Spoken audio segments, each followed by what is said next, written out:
여호와께서 모세에게 이르시되 너는 내가 애굽 땅에서 인도하여 낸 백성과 함께 여기를 떠나서 내가 아브라함과 이삭과 야곱에게 맹세하여 내 자손에게 주기로 한 그 땅으로 올라가라.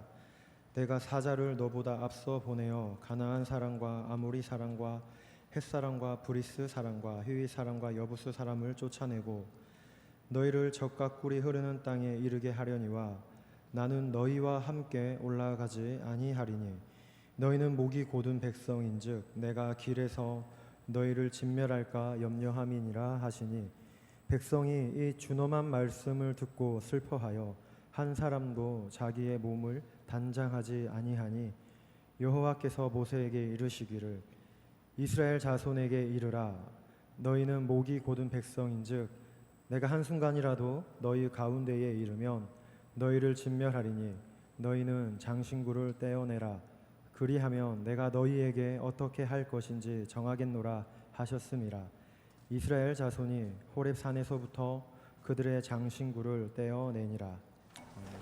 지난주의 말씀에 이어 말씀드리겠습니다. 모세가 산에 올라가서 하나님으로부터 십계명을 기록한 돌판 둘을 받아가지고 내려오는 동안에 산 아래에 있던 백성들은 아론을 억압해서 금송아지를 만들었고 아론 자기가 새겨서 만든 금송아지를 이게 너희를 애굽에서 인도해낸 여호와다 이렇게 명명하고 백성과 함께 그것에게 제사드리고 먹고 마시며 음란한 숭배를 하고 있었습니다. 내려와서 이것을 본 모세가 기가 막혀서 아론을 책망하고 금송아지를 불태워 가루를 만들어서 물에 타서 백성들에게 다 마시게 한 뒤에 하나님의 형벌을 집행합니다. 모세는 하나님께 용서를 구하기 위해서는 이들이 몇 사람은 처벌돼야 한다는 걸 알았습니다. 그래야만 하나님 앞에 감히 용서를 구할 수가 있다. 말로만 용서를 구하는 것은 진실한 회개가 아니라는 걸 알았기 때문입니다. 그래서 백성들에게 모세가 외칩니다. 누구든지 여호와의 편에 설 사람은 내게로 오라. 하나님의 형벌이 하나님에게로부터 임하기 전에 우리가 스스로 죄를 정리하고 하나님께 용서를 구하자. 이 일을 할 사람이 누구냐? 나와 함께 하자라고 온 겁니다. 그랬더니 레위 지파 사람들이 모세를 따르겠다고 모여들었습니다. 이 레위 지파도 역시 우상 숭배에 동참했지만 자신의 잘못을 뉘우치고 하나님의 원하시는 길을 가겠다고 돌아온 겁니다. 지도자가 진정으로 하나님 편에서 일하고자 할 때 목숨 걸고 따라 나설 사람이 교회에는 필요한 법이지요. 세상에는 옳고 그름을 떠나서 내 편이냐 내 편이냐 이것만 따지고 자기 편이 하는 것은 무조건 옳고 남의 편은 무조건 나쁘다 이런 이 편파주의가 가득하고 또 힘들 때는 모른 채 등을 돌리다가 일이 잘 될 때는 나도 한몫 달라 끼어드는 사람이 가득합니다. 하지만 성도는 아닙니다. 하나님이 원하신다면 그게 옳은 일입니다. 그리고 옳은 일이라면 내게 손해가 와도 누가 제안해도 거기에 함께 힘을 모으는 사람이 되어야 합니다.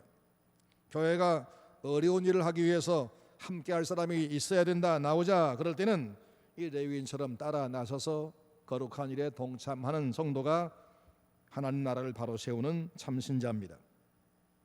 모세는 레위인들에게 하나님의 명령을 전달합니다.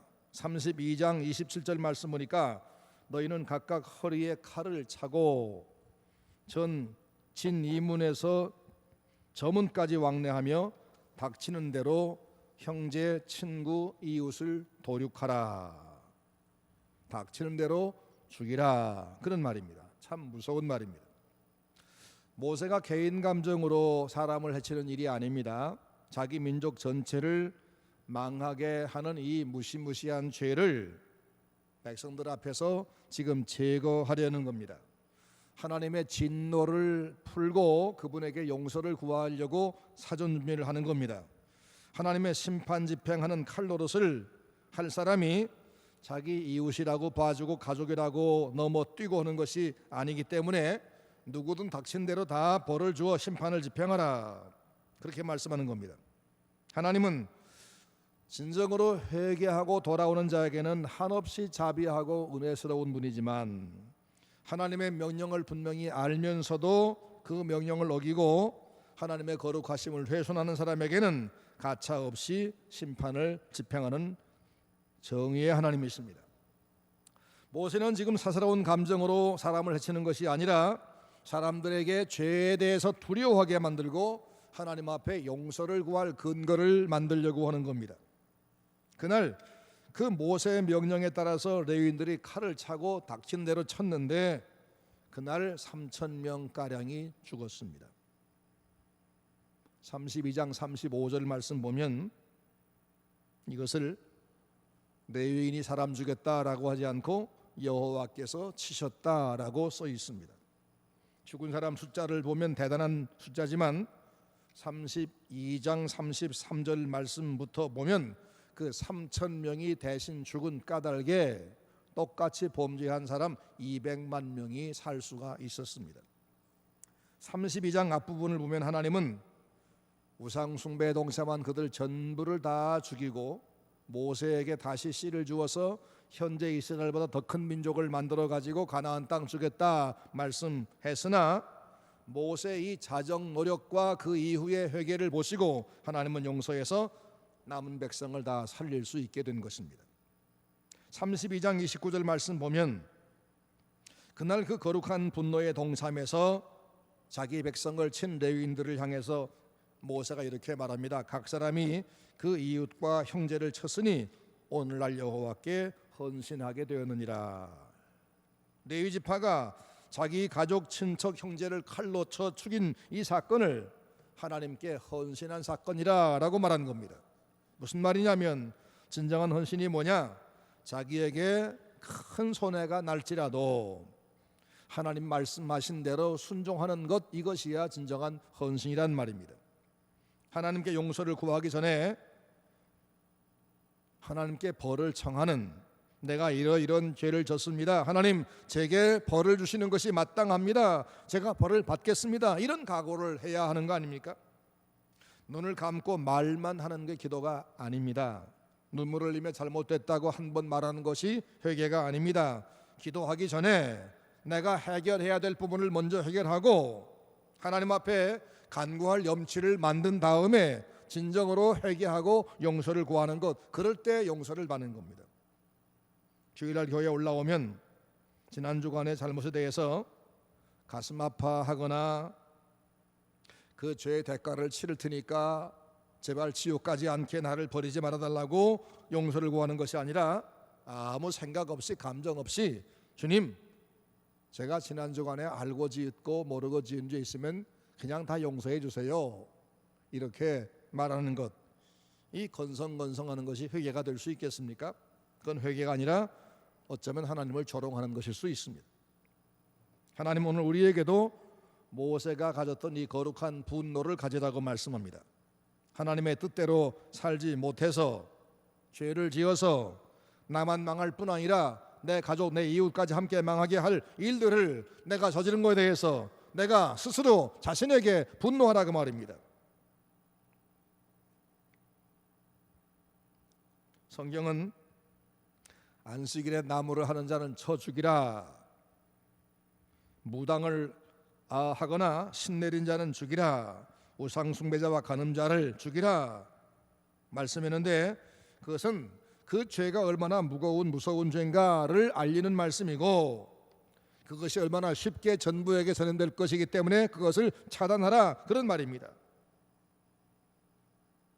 교회 당회원 분들은 성도 가운데 죄가 번지지 아니하도록 끊어내는 일, 교회를 바로잡기 위해서 그 일을 위해서라면 자기 가족도, 자기 가족의 범죄도 적발하고 처벌하는 데 앞장서서 교회 전체가 망하지 않도록 지키는 일을 하는 사람입니다. 이것을 당회원들은 기억하고 자기 사명을 감당해야 하고 성도들은 이것을 이해하고 협력해 주는 것이 교회가 건강해지는 길입니다. 모세가 백성의 죄에 대한 형을 집행한 후에 하나님 앞에 용서를 구했더니 하나님은 누구든지 범죄하는 자는 내 책에서 지워버리겠다라고 한 번 경고하시고는 그들을 깨끗하게 용서하셨습니다. 그들의 죄를 담당해 줄, 그들의 죄를 대신 담당하고 죽어줄 그리스도가 오시기 전이었기 때문에 죄 지은 그들 중에 얼마는 당연히 죽을 수밖에 없었고, 그들이 죽고 용서를 구하자 하나님 용서하셨다 그 말입니다. 그리고는 그 다음에 하나님이 이런 말씀하십니다. 33장 1절 말씀인데, 너는 내가 애굽 땅에서 인도하여 낸 백성과 함께, 즉 이 백성 용서해서 살아남은 이 백성과 함께 여기서 떠나서 이 시나이 반도를 떠나서 내가 아브라함과 이삭과 야곱에게 맹세 주기로 주마한 그 땅으로 올라가라 말씀합니다. 하나님 그들에게 약속했던 그 땅으로 가라 하시고 다시 말씀하는 걸 보면은 하나님의 진노가 풀렸다, 다 용서했다, 그리고 그들을 다 죽이겠다 말씀했던 것은 그들이 진정으로 죄를 두려워하고 버리게 하려는 것이었다는 걸 알 수 있게 합니다. 하나님은 자비한 하나님이시지만 동시에 공의로우셔서 대가 없는 용서는 없습니다. 하나님께서는 70번씩 7번이라도 용서하는 분이지만, 그런 자비한 분이지만 아무런 뉘우침도 없고 대가도 없이 그냥 무조건 좋은 게 좋아서 용서하는 분이 아니라 그 말입니다. 70번씩 7번도 용서하라는 사조의 약속은 가장 존귀하고 거룩한 당신의 아들 그리스도가 우리의 죄를 위해서 대신 죽으실 그 형벌을 전제하고 말씀하신 겁니다. 오늘 우리가 수없이 범죄하고도 번번이 용서를 받고 지금까지 살아남아서 오늘 교회 와서 예배하고 있는 것은 하나님이 유야무야해서 우리의 죄에 대해서 그냥 눈 감아 주어서가 아니라 그리스도가 나를 위해서 이미 형벌을 받아준 대가의 근거를 두고 있는 겁니다. 금송아지 사건으로 3,000명의 죽임을 당하고 그 후에 하나님의 용서와 인도가 시작됩니다. 그리스도가 대신 죽음 당하신 결과로 우리에게 하나님의 용서와 인도가 시작될 것을 예고하는 계시 사건입니다. 근데 그 다음 오늘 본문인 33장 2절 3절 말씀 보면 이제 새로운 말씀이 나옵니다.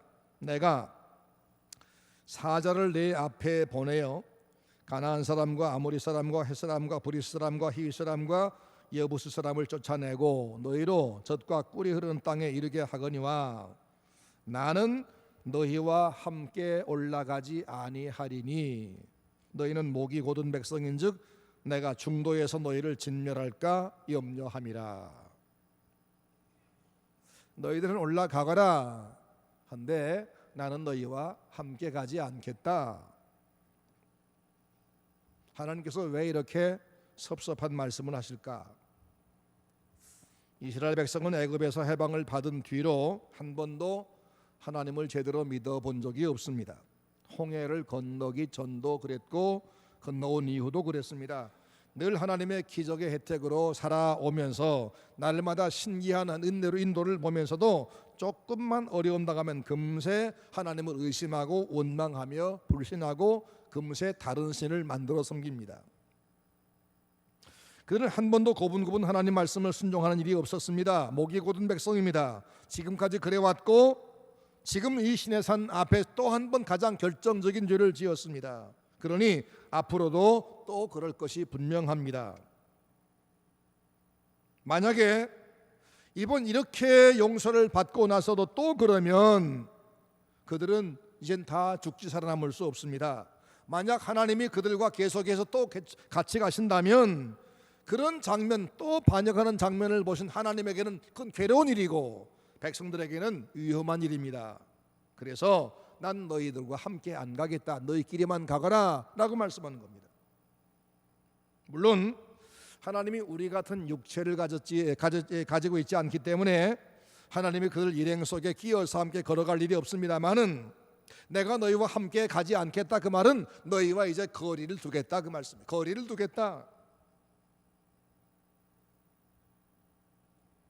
하나님이 함께 가서야 안전한데 하나님께서 함께 가지 않으셔야 안전하게 된다니 이게 어떻게 된 겁니까? 하나님이 그들의 인도자여 보호자여 양식이여 생명이여 길인데 하나님이 밤낮으로 함께 해주었기 때문에 홍해를 건넜고 오늘까지 광야에서 살아남았는데 이제 함께 가지 않겠다. 그러니 이젠 뭘 먹고 어느 길로 가며 누구 보호를 받습니까? 이건 정말 큰일입니다. 그래서 백성들은 그 말씀을 듣자마자 정신이 멍해져 가지고 한 사람도 자기 몸을 단장하지 못했다라고 4절에 말씀합니다. 준엄한 말씀, 오늘 개역성경 말씀 보니까 준엄한 말씀이라고 했는데 옛날 번역에는 황송한 말씀이라고 되어 있습니다. 준엄한 혹은 황송한 말씀이란 말은 너무나 절망스러운 말씀, 감당 못할 말씀이란 말입니다. 하나님의 그 말씀, 내가 너희와 더 이상 함께 가지 않겠다는 말씀이 너무너무 절망스러워, 너무 놀라서 그들은 정신이 없었다. 그들을 애굽에서 해방시켜서 광야에서 살아남게 하신 분이 하나님인데 앞으로 광야를 얼마나 더 가야 될지도 모르는데 광야 끝이 나도 가나안 땅을 점령해야 되는데 그때 하나님이 꼭 계셔야만 되는데 이제는 저들과 함께 가지 않겠다 하시니 이게 얼마나 큰 충격입니까? 한마디로 절망이었습니다. 그들에게 여호와가 구원입니다. 광야의 양식입니다. 반석의 생수입니다. 승리입니다. 생명입니다. 기업이요 전재산입니다. 그런데 그 하나님이 함께 하지 않겠다니요. 그래서 그들은 누가 시키지 않았어도 모두가 초상집 같은 분위기 속에서 어느 누구도 화장하거나 몸을 치장할 엄두를 내지 못하고 있었다. 그렇게 말씀합니다. 만약 우리가 그런 말씀을 들었다면 어떻게 될까요? 만약 우리가 더 이상 하나님을 믿을 길이 없어졌다면 하나님께서 너희 기도는 내가 다시는 듣지 않겠다, 더 이상은 기도하지 말아라 말씀하신다면 우린 대체 어떻게 해야 할까요? 남편이나 아내가 죽은 것과 비교될 수 있을까요? 전 자산이 불에 다 타버린 것과 비교될 수 있을까요? 하나님이 누구신지, 내가 누군지 하나님의 은혜를 경험한 사람이라면 아마 그보다 훨씬 더 큰 절망일 겁니다. 만약 하나님 우리에게 말씀하기를 이제는 주일날 되어도 교회로 오지 말아라, 너희가 여기 아무리 많이 모여봐도 내가 너희를 쳐다보지 않을 거야, 기도하지 마라, 내가 듣지 않을 거야, 찬송 부르지 말아라, 그건 나 시끄럽다, 내가 너를 상대하지 않을 거야, 환난 날에 내가 부르짖어 봐도 나는 상관하지 않을 거야, 아무리 내가 마음으로 믿고 입으로 시인해도 나는 너를 모르는 거야, 너희 죄는 너희 자신 책임이고 나는 너와 상관없다 말씀하신다면 우리에게 이런 절망이 어디 있습니까? 이런 절망이 어디 있습니까? 그런데 가만히 생각해 보면 광야의 이스라엘만 그런 말씀을 들을 사람이 아니라 오늘 여러분과 내가 그 말씀을 들어야 마땅한 사람 아닙니까? 우리가 그들보다 나은 게 있습니까? 우리가 우상 숭배하지 않았습니까? 지난주일 말씀했지만 하나님 말씀을 아전인수격으로 해석해서 자기 구미에 맞는 말씀만 읊조리고 자기만 옳다고 주장하고 자기를 책망하는 말씀을 일부러 외면해버리고 하나님을 이용하려는 자세들은 전부가 우상 숭배라고 했습니다. 우리가 거짓말 안 했습니까? 우리가 얼마나 엉터리로 살았으면 불신자들이 기독교를 오늘 이렇게 욕하고 미워하겠습니까? 우리가 하나님 배신하지 않았습니까? 하나님 앞에 약속을 하고도 얼마나 그 약속을 어겼습니까? 매주일 회개한다고 해놓고 다음 주간 가서 또 똑같은 죄를 반복하고 돌아와서 또 용서를 구하니 이 용서가 얼마나 하찮은 겁니까? 하나님을 모독한 행동들을 반복적으로 평생을 해왔습니다. 그래서 우리가 하나님이 외면하시고 내가 더 이상 너희와 함께 가지 않겠다라고 말씀해야 마땅한 대상입니다. 그런데 정말로 감사하게도 우리 같은 이 신실하지 못한 우리에게 아직 그런 선언을 하지 않으신 것이 참으로 감사합니다. 하나님께서 상대하다 지친 이스라엘 백성에게 하나님은 400년 동안 말씀 한마디 하지 아니하고 멀리 계신 때가 있었습니다. 말라기 이후에 예수님 오실 때까지 400년이었습니다. 그런데 우리 한국교회는 아직도 매일매일 말씀을 주고 계시니 너무 감사합니다. 아직도 내 기도 듣겠다 말씀하면서 환난 날에 나를 부르라, 내가 너를 건지리니 말씀하시니 얼마나 감사한지요.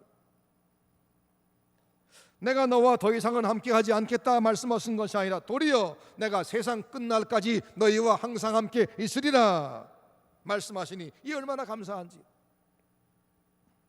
하나님은 자비의 우리 하나님께 여러분 감사의 찬송을 하시기 바랍니다. 할렐루야, 할렐루야.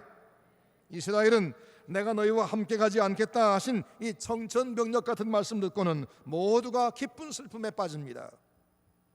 절망스러웠습니다. 그래서 누가 시키지 않아도 모두가 다 자기 몸에서 장신구를 떼어내고 근신을 시작합니다. 장신구를 제거했단 말은 자기를 꾸미는 일들을 그만두었다는 말입니다. 자기를 꾸미는 일들을 그만두었다. 화장도 하지 않고 목걸이도 하지 않고 민낯을 드러냈다. 외모를 보시지 아니하고 중심 보시는 우리 하나님 앞에서 자기를 단장하는 법은 마음을 아름답게 하는 것인데, 하나님의 말씀으로 속사람을 바르게 하지 아니하고 목걸이, 귀걸이, 팔찌, 헤어스타일 이런 것들로 치장해 외모만 꾸미는 것, 이런 것들을 이들은 회개하면서 다 그만두었다는 겁니다. 자기의 믿음이 좋은 사람인 것처럼 했고, 자기가 가장 봉사를 잘하는 사람인 것처럼 했으며, 자기가 가장 순수한 신앙인 것처럼 했고, 자기가 가장 옳은 사람이라고 주장했던 것들, 그게 바로 그들은 장신구였을 수 있습니다. 그런데 내가 더 이상 너희와 동행하지 않겠다 하는 말씀 듣고 나니까 자기를 아름답게 보이려고 했던 것들, 자기 의를 드러내려고 했던 것들, 이것들을 전부 다 후회하면서 내던져 버렸다는 겁니다. 옛날에 부모님이 돌아가시면 3년상을 했습니다. 그때 상주는 굵은 제복을 하고 부모의 묘소 앞에 운막을 짓고 나서 거기서 3년 동안 죄인 노릇을 했습니다. 부친상을 당한 사람이 자기 몸에 단장하는 것은 있을 수 없었습니다. 진정한 회개는 자기 육체를 드러내지 않는 겁니다. 자기야말로 죄인 중에 괴수라고 시인하고 고백하면서 하나님의 처벌과 자비를 구하는 것입니다. 몸을 수선스럽게 단장하는 사람은 마음을 단장하기가 어렵습니다. 외모를 꾸미기 좋아하는 사람은 마음을 단장하는 일에 별 관심이 없는 법입니다. 반대로 자기 죄를 회개하느라고 가슴을 찢는 사람은 외모를 꾸미는 일, 그런 시간이 없습니다. 그런데 마음을 둘 수가 없습니다. 그러므로 이들이 단장품을 제거했단 말은 진실한 회개를 했다, 그런 말로 들을 수 있습니다.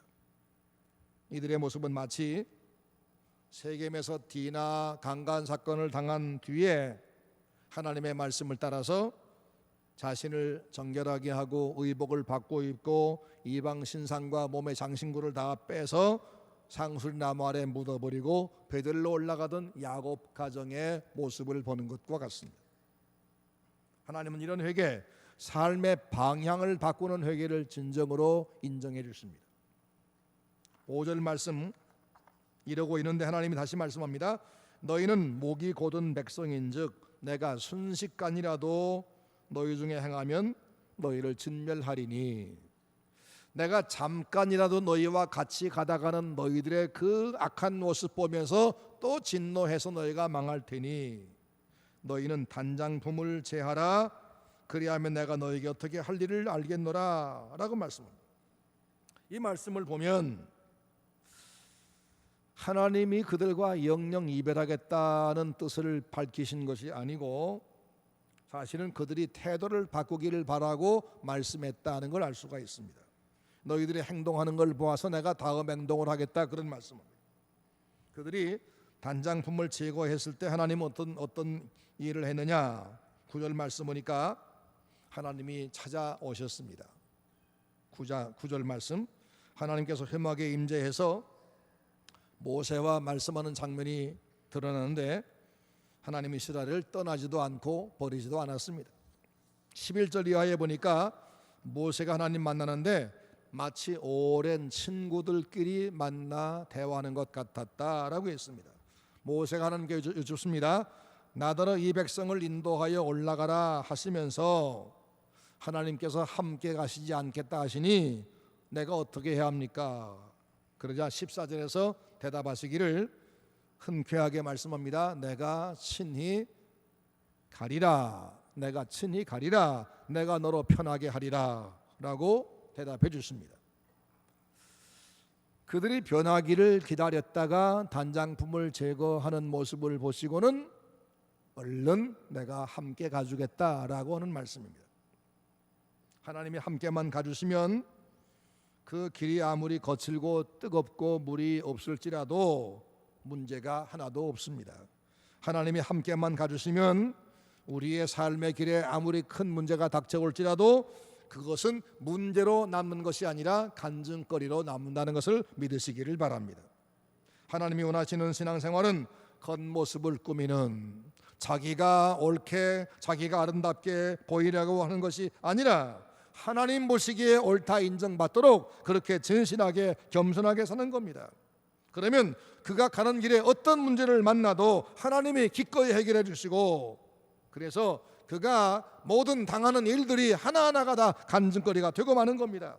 서문 성도 여러분들이 그런 신앙생활에 들어가시기를 바랍니다. 여러분에게 풀리지 않은 문제가 있습니까? 늘 가슴을 짓누르는 답답한 문제가 있습니까? 될 듯 하면서 해결되지 않은 문제, 내가 할 수 있는 것은 다 했는데 그래서 잘 돼 가는데 이상하게 마지막 가서 자꾸 비틀어지고 문제가 되는 그런 일들이 계속되어서 수십 년 동안 지금 쳇바퀴 돌고 있습니까? 어떻게 해야 이 문제를 풀고 하나님 앞에서 앞으로 갈 수 있을까요? 그것은 하나님이 요구하는 것이 무엇인가를 생각하고 오늘 이 말씀을 잘 들어야 됩니다. 하나님께서 왜 함께 가지 않겠다고 말씀했습니까? 그들이 겉모습만 신자지 속은 아니었기 때문에. 그래서 단장품을 제거하는 것, 그것을 보시고 함께 하기 시작했습니다. 4절 말씀 보면 그들이 이미 스스로 단장품을 제거하고 있었습니다. 그런데 5절 말씀 보면 하나님이 또 한 번 너희 단장품을 제거하라 라고 말씀합니다. 이미 하고 있는데도 또 그 말씀하는 것이 이상해 보입니다만은 여기는 의미가 있습니다. 그들이 스스로 제거하고 있던 것은 속사람이 아니라 겉에 있는 귀걸이, 팔찌 이런 것들, 외모를 꾸미는 외적인 장신구들이었습니다. 그런데 그들에게 또다시 네 단장품을 제어하라, 그 말은 네 생활 속에 있는 네 습관에, 네 사상에, 네 생각에 단장품을 제어하라 그 말입니다. 단장품이란 본질적인 것이 아니라 더 좋게 보이려고 덧붙이는 것들입니다. 팔찌가 있어야 일을 합니까? 그건 일하는데 아무 상관없습니다. 겉수양스럽습니다. 하지만 좋게 보이려고 덧붙인 겁니다. 목걸이가 있어야 숨을 쉽니까? 숨 쉬는데 그것은 도움이 안 됩니다. 하지만 그게 있으면 멋지게 보일 수 있습니다. 우리 신앙생활에도 이런 장신구가 많습니다. 우리의 본질은 죄인입니다. 하나님의 은혜가 필요해서 하나님 앞에 나온 사람들입니다. 그러므로 납작 엎드려서 자비를 구하는 것, 말씀에 목숨 걸고 순종하는 것, 이것이 본질입니다. 근데 우리는 이 본질에 목매지 아니하고 장신구에 목을 매고 있습니다. 나는 의로운 사람이야, 이걸 자꾸 드러내는 사람은 장신구를 챙기는 사람입니다. 직분, 연조, 경험, 헌금한 실적, 이건 내세우는 것도 장신구를 착용하는 겁니다. 하나님의 뜻이나 교회의 평안은 안중에도 없고 오직 자기 주장만 내세운다면 우린 다 똑같은 죄인인데 자기만 옳고 형제는 불의하다 끝내 싸운다면 그는 본질을 잃어버린 행동입니다. 그것은 자기 의라고는 이 장신구에 목매는 모습입니다. 누구는 봉사하는 척하는 모습일 수 있고 누구는 기도할 때 미사력으로만 꾸미는 것일 수도 있습니다. 하나님은 이렇게 영적인 단장품을 주렁주렁 달고 있는 사람 기뻐하지 않습니다. 그와 함께하지 않습니다. 그것들을 버려야 그 다음에 함께하는 겁니다. 사랑하는 전주서문교회 성도 여러분, 오늘부터는 우리의 삶에서 이 단장품들을 찾아내어서 버립시다. 정말로 하나님을 사랑하고 말씀을 철저하게 믿고 헌신적으로 순종하는 신앙생활을 시작하십시다. 내 마음이, 내 생각이 탐심에 의해서 좌우되는 것이 아니라 하나님의 말씀에 의해서 움직이는 그런 신실한 성도가 되시기를 바랍니다. 그래서 하나님께서 기꺼이 내가 너와 함께 가리라, 내가 너를 편케 하리라, 이 응답을 받아내시고 날마다 하나님과 동행하여 행복하고 승리하는 생활을 하시기를 바랍니다. 여러분의 생활과 신앙에서 본질이 아닌 장신구가 무엇인가를 찾아내고 그것을 떼어내시고 순수한 믿음과 감사와 순종만으로 하나님과 영원히 동행하시기를 주님의 이름으로 축원합니다.